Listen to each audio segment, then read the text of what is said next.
যদি কোনো মুসলিম ঘরে এই সূরা নিয়মিত পাঠ করা হয় তবে সেই ঘরে কোনোদিন কোনো রিজিকের অভাব হবে না। যদি বান্দা নিয়মিত সময় পেলেই এই সূরাটি পাঠ করে তবে আল্লাহ তাআলা ওই ঘরে রিজিক এবং বরকত 70 গুণ বাড়িয়ে দেন। আর ওই বান্দার তৃতীয় প্রজন্ম পর্যন্ত রিজিক নিয়ে কোনো চিন্তা করতে হবে না। আল্লাহ তাআলা ওই পরিবারের রিজিক নিজে হাতে বন্টন করে দিবেন। হযরত মুহাম্মদ সাল্লাল্লাহু আলাইহি ওয়াসাল্লাম তার সকল উম্মতদের এই সূরাটি পড়ার জন্য বিশেষভাবে বলে গিয়েছেন, কেননা যেখানে আল্লাহ তাআলা নিজ হাতে রিজিক বন্টন করে দিবেন সেখানে আর কোনো কথাই থাকে না। প্রিয় দর্শক, আমাদের মধ্যে এমন অনেকে আছে যারা তাদের রিজিকের জন্য যে কোনো কাজই করে থাকে, কিন্তু সেই বান্দা যদি এই একটি সূরা নিয়মিত পাঠ করে তবে তাকে আর কোনোদিন রিজিকের জন্য চিন্তা করতে হবে না। তাই আজকের এই ভিডিওটি সম্পূর্ণ দেখবেন, কেননা সেই শক্তিশালী সূরাটি সম্পর্কে আজকে আমরা আপনাদের জানাতে চলেছি। এবং যত বেশি সম্ভব এই ভিডিওটি শেয়ার করে দিবেন, কারণ আপনার একটি শেয়ারে হয়তো আরেকজনের রিজিকের উপর বরকত বেড়ে যাবে। আর সে যদি নিয়মিত এই সূরাটি পাঠ করে তবে সে যে সওয়াব পাবে তার অংশীদার আপনিও হবেন। তো চলুন দেরি না করে শুরু করা যাক আজকের এই ভিডিও। প্রিয় নবী হযরত মুহাম্মদ সাল্লাল্লাহু আলাইহি ওয়াসাল্লামের এক সাহাবী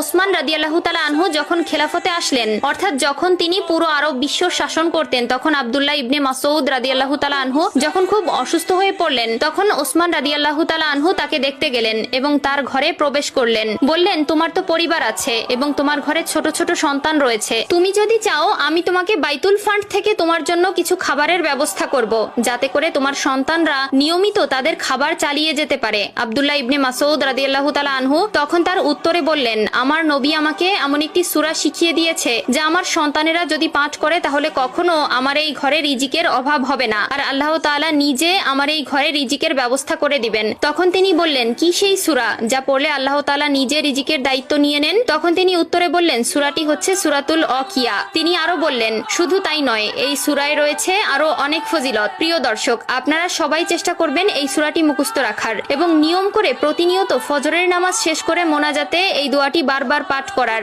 সূরাতুল ওয়াকিয়া কোরআনের 56তম সূরা, যা মক্কায় অবতীর্ণ হয়েছে এবং এতে রয়েছে মোট 96টি আয়াত। আর এই সূরার অনেক ফজিলত হাদিস দ্বারা প্রমাণিত হয়েছে। চলুন জেনে আসি এই সূরার আরো কয়েকটি ফজিলত